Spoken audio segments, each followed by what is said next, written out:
Desa Kertanegara bukanlah desa terpencil, tapi juga bukan desa yang mudah ditemukan di peta wisata. Terletak di balik perbukitan hijau dan sawah yang terbentang luas, desa ini seperti dilupakan oleh waktu. Listrik baru masuk 5 tahun lalu, dan sinyal telepon masih menari-nari lemah seperti bisikan roh yang tak ingin didengar. Namun satu hal yang membuat desa ini berbeda, ketakutan yang tak pernah benar-benar pergi. Setiap malam, warga menutup pintu rapat-rapat sebelum jam 9. Tidak ada yang berkeliaran, tidak ada yang berani bersuara keras. Mereka hidup dalam ketenangan yang penuh kecemasan. Di tengah keheningan itu, suara yang paling ditakuti adalah kokok ayam hitam. Kalau ayam itu berkokok tengah malam, pasti ada yang hilang besok pagi. Begitulah kata Mbah Marni, perempuan renta berusia lebih dari 80 tahun, yang setiap hari duduk di teras rumah sambil merajut dan menunggu. Menunggu entah apa. Disinilah kita bertemu dengan tokoh utama kita, Raka, seorang pemuda 22 tahun yang baru kembali ke desa setelah merantau di kota. Ia pulang karena kabar ibunya yang sakit keras.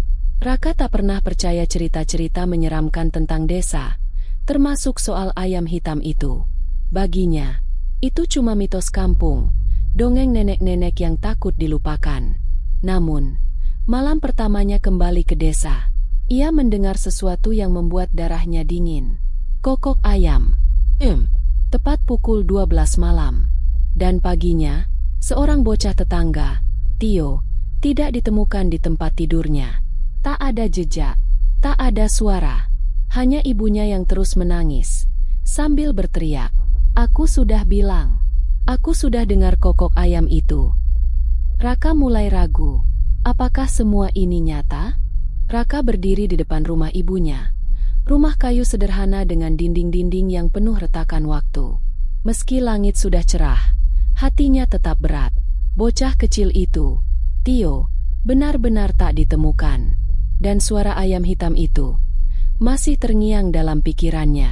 Ibunya, Bu Lastri, berbaring lemah di kamar. Napasnya pendek-pendek, kulitnya pucat seperti bulan yang menua.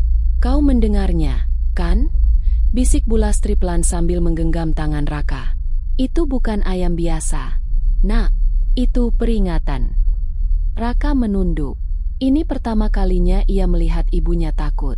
Bukan karena penyakit, tapi karena sesuatu yang lebih gelap, sesuatu yang tak terlihat. Di ruang tamu, Pak Suparno, kepala dusun, datang bersama beberapa warga. Wajah mereka serius. Tak ada yang berani bicara soal ayam, tapi semua tahu. Semua tahu. Ini sudah yang ke-9 dalam 2 tahun terakhir. Gumam Pak Suparno. Selalu setelah ayam itu berkokok. Selalu satu orang. Dan selalu tanpa jejak. Raka mulai merasakan sesuatu yang asing. Campuran marah, takut, dan penasaran. Ia menatap keluar jendela, dan di ujung jalan kecil, berdiri seekor ayam hitam besar. Diam, matanya merah, tidak bergerak, seperti tahu sedang diperhatikan. Itu dia." "Iya," jawab Bu Lastri dengan suara nyaris tak terdengar. "Kami tidak bisa membunuhnya. Sudah dicoba. Ayam itu selalu kembali." Malam itu, Raka tak bisa tidur. Di desa yang terasa mati, ia mendengar suara samar dari luar jendela. Kukuruyuk. Tapi belum tengah malam. Apakah itu peringatan atau tantangan? Pagi hari setelah suara ayam itu terdengar lebih awal dari biasanya, desa kembali gempar. Tapi kali ini, bukan hanya karena seseorang menghilang. Tidak ada yang hilang. Semua warga dihitung. Rumah ke rumah didatangi. Semuanya lengkap. Tak satu pun yang lenyap. "Aneh, kalau ayam itu berkokok, harusnya ada yang hilang," bisik Pak Suparno. Tapi kecurigaan segera datang. Tatapan warga mulai beralih ke Raka, pendatang baru, yang datang tepat saat ayam itu berkokok di luar jadwalnya. "Kau yakin kau nggak keluar rumah malam tadi, Kak?" tanya seorang pemuda desa. "Kau nggak bawa sesuatu dari kota? Sesuatu yang bisa ganggu yang gaib?" Raka menahan emosi. Ia tak mengerti. Ia tak pernah percaya pada hal seperti itu. Tapi satu hal yang terus mengganggunya. Mengapa ayam itu muncul di halaman rumah ibunya? Mengapa ibunya tampak makin lemah sejak malam itu? Malam pun tiba, dan Bu Lastri jatuh pingsan dengan suhu tubuh yang tak masuk akal, dingin seperti batu. Dokter desa tak bisa menjelaskan. Dan Raka, yang panik, mulai mencari-cari jawaban sendiri. Di gudang rumah tua mereka, tersembunyi di balik tumpukan karung lama, ia menemukan sebuah kotak kayu tua, penuh debu dan jimat-jimat kuno. Di dalamnya, ada selembar kertas usang dengan tulisan tangan gemetar. Kalau ayam itu datang lagi, jangan biarkan darah keluargamu menyentuh tanah. Darah memanggilnya kembali. Raka terpaku. Matanya menyapu halaman, dan untuk pertama kalinya, ia melihat jejak kaki ayam yang mengarah ke pagar bambu belakang rumah, tempat yang sudah bertahun-tahun ditutup dan dianggap angker oleh warga. Besok malam adalah malam Jumat Kliwon.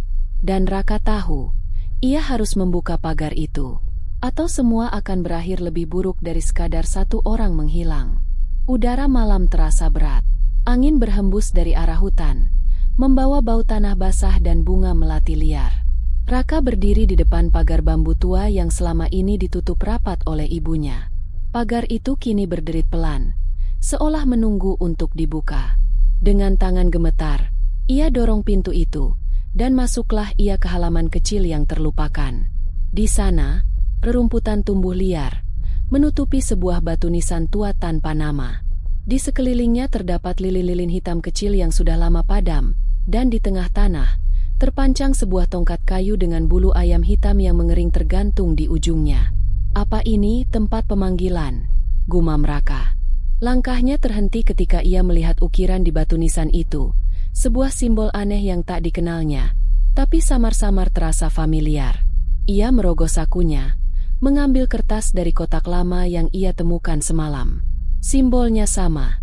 Ia kembali ke rumah dan mendesak ibunya yang masih setengah sadar untuk menjelaskan. Dengan suara lemah dan napas tersengal, Bu Lastri akhirnya membuka rahasia yang selama ini dikubur dalam-dalam.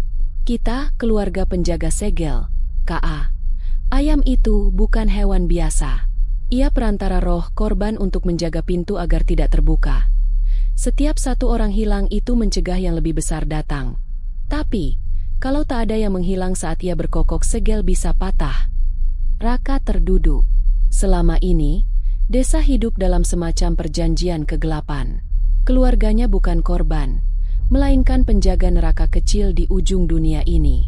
Dan tadi malam ayam itu berkokok, tapi tak ada korban.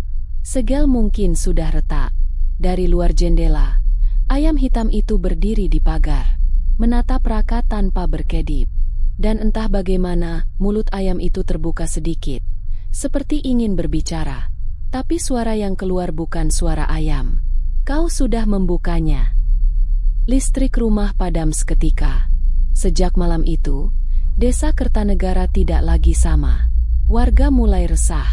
Hewan ternak tiba-tiba mati mendadak. Air di sumur bau amis seperti darah. Dan suara ayam hitam kini terdengar 2 kali dalam semalam, seolah memberitahu bahwa waktunya sudah hampir habis. Pak Suparno memanggil Raka ke balai desa. Wajahnya serius. Nadanya tak seperti sebelumnya. Raka, aku tahu kau bukan penyebabnya. Tapi kau juga bukan anak kecil lagi. Kau anak Bu Lastri. Dan kau tahu keluargamu adalah kunci. Jadi lakukan sesuatu. Raka menatap mata tua Pak Suparno. Tak ada ancaman, hanya harapan yang dibebankan berat padanya. Harapan atau tuntutan? Ia kembali ke rumah, menatap ibunya yang kini koma. Nafasnya makin pelan. Di sisi tempat tidur, lampu minyak menyala redup. Di tengah malam, ia duduk sendiri di ruang tamu. Tingi. Lalu, suara itu datang lagi. Kukuruyuk. Namun kali ini, ayam itu tak hanya berkokok. Ia berjalan masuk ke rumah. Langkahnya tenang. Bulunya hitam mengilap seperti batu onis. Matanya, seperti 2 bara dari neraka. Raka berdiri, tubuhnya gemetar. Tapi ayam itu hanya menatap dan mengangguk. Kau harus memilih, Raka. Bisik suara itu dalam pikirannya. Beri aku 1 jiwa, atau biarkan segel terbuka, dan semuanya hancur. Lanjutkan apa yang leluhurmu mulai, atau hadapi bayangan yang akan bangkit. Raka terduduk. Bagaimana mungkin ia memilih seseorang untuk dikorbankan? Apa itu satu-satunya jalan? Ia melihat foto lama keluarganya. Ada ibunya, ayahnya, yang meninggal misterius waktu ia kecil, dan seorang perempuan muda yang belum pernah ia lihat sebelumnya. Siapa dia? Dan mengapa di belakang foto itu tertulis, dia yang pertama dan yang terakhir? Sesuatu tersembunyi, dan jawaban bukan di desa, tapi di rumah tua peninggalan kakeknya, yang sudah lama kosong di pinggir hutan. Raka tahu, ia harus ke sana, tapi ia juga tahu, tidak semua yang terkubur ingin ditemukan. Pagi itu, Raka berangkat ke rumah tua kakeknya di pinggir hutan. Ia mengendarai sepeda motornya, melewati jalanan berbatu yang jarang dilalui orang. Semakin jauh ia pergi, semakin sesak perasaan di dadanya. Sesuatu terasa salah, namun ia tak bisa menunda lagi. Rumah itu berdiri megah di tengah hutan. Di luar tampak tak terawat. Pagar kayu patah, daun-daun pohon menutupi sebagian besar jendela, dan udara di sekelilingnya terasa lembab, seperti dibasahi hujan yang tak pernah jatuh. Raka berhenti di depan rumah dan memandang rumah itu dengan cemas. Tak ada yang berani datang ke sini sejak kematian kakeknya. Rumah itu selalu penuh dengan cerita seram yang orang-orang desa simpan rapat-rapat. Namun kali ini, Raka tak punya pilihan. Ia membuka pintu rumah itu. Kretek, suara pintu yang berderit memenuhi udara yang mencekam. Di dalam, rumah itu gelap. Hanya diterangi cahaya matahari yang menembus celah-celah jendela yang kotor. Perabotan tua tersebar di seluruh ruangan, dan di atas meja kayu, sebuah buku tebal terbuka di halaman tertentu. Raka mendekati buku itu, matanya tertuju pada tulisan yang tampak usang. Di sana tertulis, segel telah dibuka. Satu darah harus dikorbankan, agar yang lain selamat. Jangan sekali-kali melawan. Biarkan ayam hitam menjaga pintu. Ada rasa dingin yang merayap ke dalam tubuh Raka. Ini bukan hanya sebuah perjanjian keluarga. Ini adalah kutukan yang diwariskan turun-temurun. Raka merasakan sesuatu yang lebih besar daripada dirinya sendiri. Sebuah kekuatan yang mengikatnya pada nasib desa ini. Tiba-tiba, Raka mendengar suara langkah di belakangnya. "Siapa itu?" teriaknya, memutar badan dengan cepat. Namun, tak ada jawaban. Hanya sebuah suara ringkik ayam yang terdengar semakin dekat. Raka berpaling ke jendela. Di luar, sekawanan ayam hitam berkerumun di bawah pohon besar di halaman rumah, seolah menunggu sesuatu, menunggu perintah. Tak jauh dari tempatnya berdiri, di dinding rumah, Raka menemukan sebuah foto tua yang tak pernah ia lihat sebelumnya. Di dalamnya, ada dua orang perempuan, satu dengan wajah yang sangat mirip dengan ibunya. Mereka tampak muda, tersenyum, berdiri di depan rumah ini dengan tangan saling menggenggam. Di bawah foto itu tertulis, dia yang pertama dan yang terakhir. Raka terperanjat. Itu bukan hanya keluarga mereka. Itu adalah seseorang yang menghilang dalam legenda desa, sebelum ayam hitam mulai muncul. Dan seketika, sebuah gambaran mengerikan terbentuk dalam pikirannya. Ibu dan seseorang di masa lalu pernah terlibat dalam sebuah kejadian kelam yang membuat kutukan itu terlahir. Raka tahu kini, segala sesuatunya ada hubungannya dengan darah. Dan ia juga tahu, tak ada jalan mundur. Di luar rumah, ayam hitam itu mulai berkokok. Kali ini lebih keras, lebih menekan. Raka menyadari, ia hanya memiliki satu pilihan, melanjutkan jalan ini, atau membiarkan kutukan itu terus berlanjut, mengorbankan lebih banyak jiwa. Langit malam mendung. Awan menggulung pekat seperti tirai kematian yang menggantung di atas desa Kertanegara. Angin berhenti. Udara tak bergerak. Bahkan jangkrik pun diam. Raka kembali ke desa dengan langkah berat dan wajah yang berubah. Ia bukan lagi anak kota yang tak percaya pada hal mistis. Ia kini penjaga rahasia gelap yang selama ini dikubur oleh waktu. Sesampainya di rumah, Bulastri tersentak bangun. Matanya terbuka, memandangi Raka penuh panik. "Kau ke rumah ayahku. Kau buka segelnya." "Raka, dengarkan ibu," Kau harus pilih satu orang. Hanya satu. Sebelum malam ini berakhir. Kalau tidak..." Raka menahan tangis. Ia menunduk di sisi ibunya. "Sudah berapa orang, Bu? Sudah berapa orang desa ini yang dikorbankan demi segel itu? Dan kita hanya diam, menjaga pintu neraka dengan tubuh orang lain." Bu Lastri menggenggam tangan Raka. "Lemah. Kalau kau menghentikannya, semuanya akan terbuka. Yang di balik pagar itu akan keluar. Mereka akan datang. Biarlah datang." Raka berdiri. Lebih baik berperang dengan iblis daripada menjadi iblis itu sendiri. Malam itu, Raka menyalakan lilin-lilin dari kotak tua peninggalan kakeknya dan membawanya ke halaman belakang, ke tanah segel yang telah lama tersembunyi. Ia menggali dengan tangan telanjang, tanah keras, basah, dan dingin, sampai ia menemukan sebuah batu persegi panjang dengan ukiran yang sama seperti dalam buku, lambang segel. Ayam hitam muncul di belakangnya. Sendiri, Nang, menatap, lalu bersuara, "Kau menolak memberi jiwa, maka kutukan akan terbuka. Kau tahu itu?" Raka menatap ayam itu, lalu mengambil pisau kecil di saku belakang. Ia menggores telapak tangannya sendiri dan membiarkan darahnya menetes ke atas batu segel. "Kalau yang diminta adalah darah keluarga, ambil punyaku." Angin langsung berhembus kencang. Tanah bergetar. Langit terbuka. Petir menyambar pohon besar di dekat pagar. Jeritan-jeritan terdengar dari arah hutan. Tapi bukan jeritan manusia. Jeritan yang tak berasal dari dunia ini.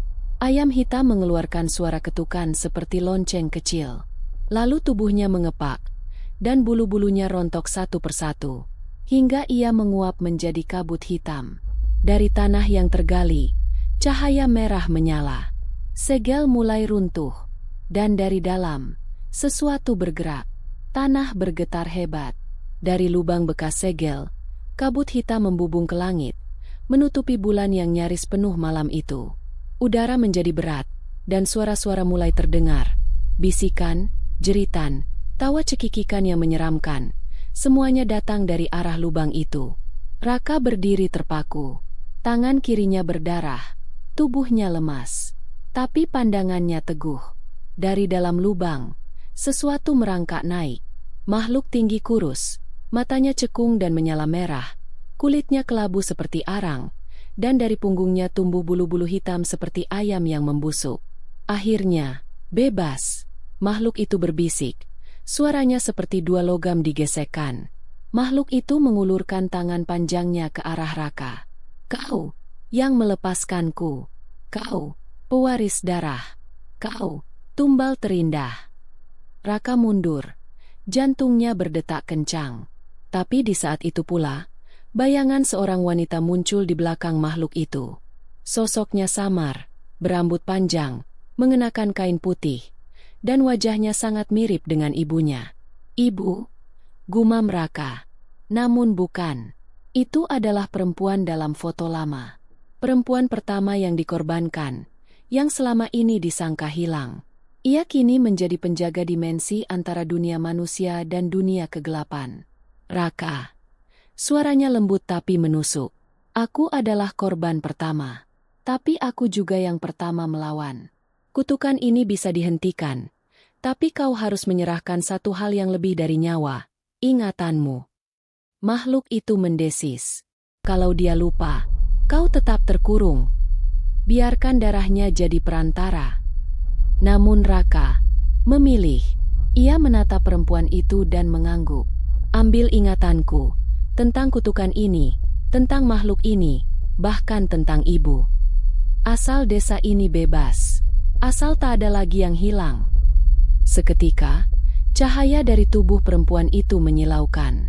Makhluk bayangan menjerit keras dan mencoba kabur. Namun cahaya itu membakar tubuhnya menjadi abu, terserap kembali ke dalam lubang yang mulai tertutup oleh akar-akar pohon besar. Dalam detik terakhir, sebelum segalanya tenang, Raka menatap langit dan lupa. Ia terbangun di kamarnya. Pagi hari. Di luar, ayam berkokok. Tapi kali ini, ayam biasa. Putih. Bersuara ringan. Ibunya duduk di teras, menyapu halaman.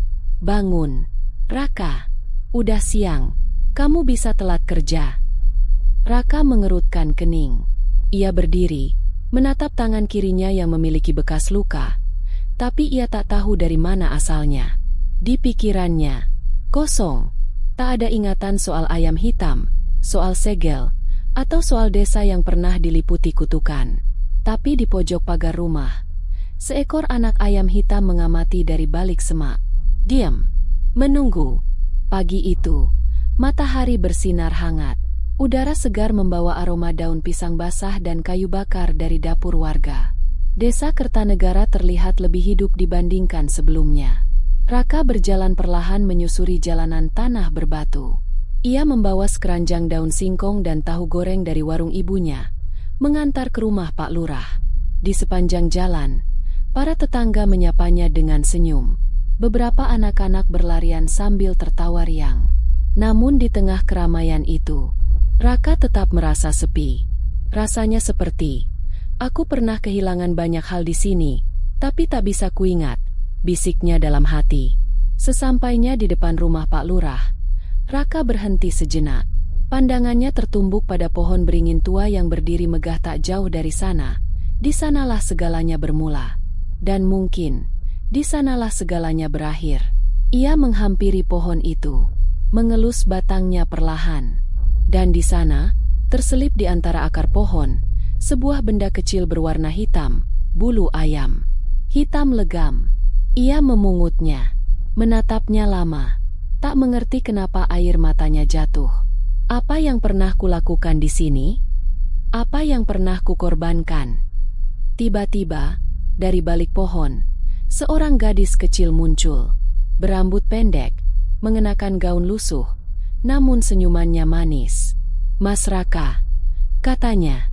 "Aku ingat Mas. Mas yang selamatkan kami semua, kan?" Raka mengerutkan kening. "Kita pernah kenal." Gadis itu hanya tersenyum, lalu menunjuk ke arah hutan. "Mereka sudah pergi, Mas. Sekarang udah aman. Tapi kalau Mas lupa, biarlah aku yang ingat." Seketika, angin berembus pelan. Daun-daun kering berputar. Dan saat Raka menoleh ke arah lain lalu kembali, gadis kecil itu telah tiada. Tak ada jejak, tak ada suara. Raka menggenggam bulu hitam itu lebih erat, lalu melangkah kembali ke jalan utama desa. Langkahnya ringan, meski hatinya masih bertanya-tanya. Tapi, entah kenapa, ia mulai merasa damai. Dan jauh di ujung desa, dari dalam hutan lebat, terdengar satu suara, "Kukuruyuk." Namun kali ini, bukan suara kematian, bukan ancaman, tapi hanya ayam biasa yang menyapa pagi.